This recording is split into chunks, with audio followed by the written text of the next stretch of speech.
That's the minimum requirement on the Steam webpage for Starfield, but that is for 1080p. The low budget gamer play a 720p, and the 720p is not locked in the game, so we're going to find out what's the real minimum requirement for 720p 30 FPS, and it's going to be on the GTX 900 series. Welcome to Respawn PC, I'm Dunk, let's dive in. So the platform I decided to run our test today for the minimum requirement, the real minimum requirement, it will be a whole Intel i5 4690. It's a 4-core, 4-thread, 3.4 GHz and boost at 3.8 from the Aswell generation, socket 1150, which is way lower than the i7-60-800K that they recommend for the minimum requirement at 1080p. But we're not playing at 1080p, we're searching the real minimum requirement. And I had no choice to install 16 GB of memory. That was not playable at 8, like at all. Cannot reach my goal of 30 FPS with any. And I chose the GTX 900 series for that video. It seems to be quite in the middle of what should be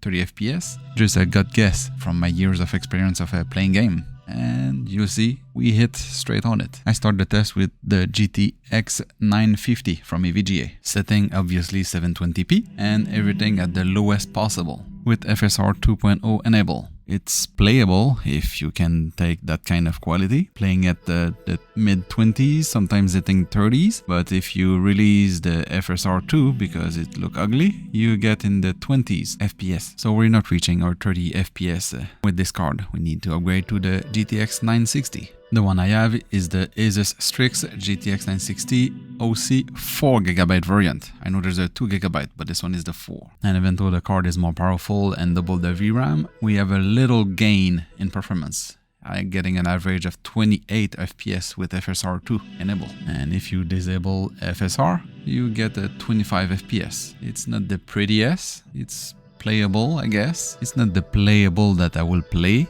and it's not the kind of playable we're looking for either.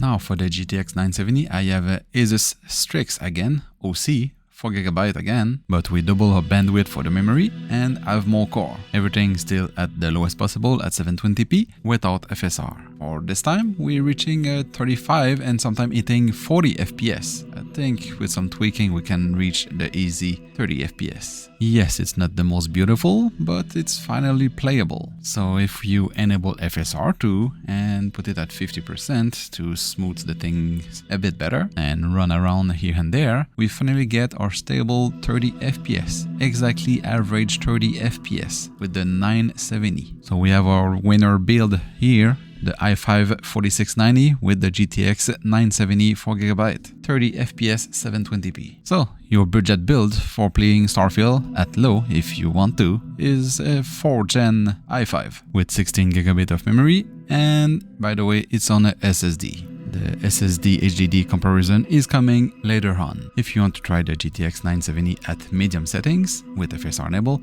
you get an average of 25-26 FPS. If you remove the FSR, you get an average of 21-22 FPS. I won't really recommend it to play at medium. Because I said I was doing the GTX 900 series, I'm missing the 980 and 980 Ti. I don't have a 980 non-Ti with me, but I have a Ti hybrid from EVGA. And this one I've almost doubled the core, I have 6GB of memory, and the bandwidth is more higher. So I expect way better performance and results for this card. We start the game at 1080p and with the default setting of Starfield auto detect. So it's a mix of medium and low settings without the FSR enabled. And so with that, we're hitting the 30 FPS. So did we just find out the real minimum requirement for 1080p at the same time? Which again, it's not the 6th gen i7, but a 4th gen i5 and a GTX 980 Ti instead of the GTX 1070 Ti. What a nice surprise. 2 videos in one. If I remember right, they state that the minimum requirement is 1080p 30 FPS low. We have a mix of medium. So what happens if you drop everything at low? So we have our winner of the 1080p 30 FPS card, which is the GTX 980 Ti, and we have our winner of the 720p 30 FPS. Thanks to have come watching. Now I have some more gaming to do. So if you have time from now to the next video, please subscribe. I'll be done with the next video, which is the HDD and SSD comparison.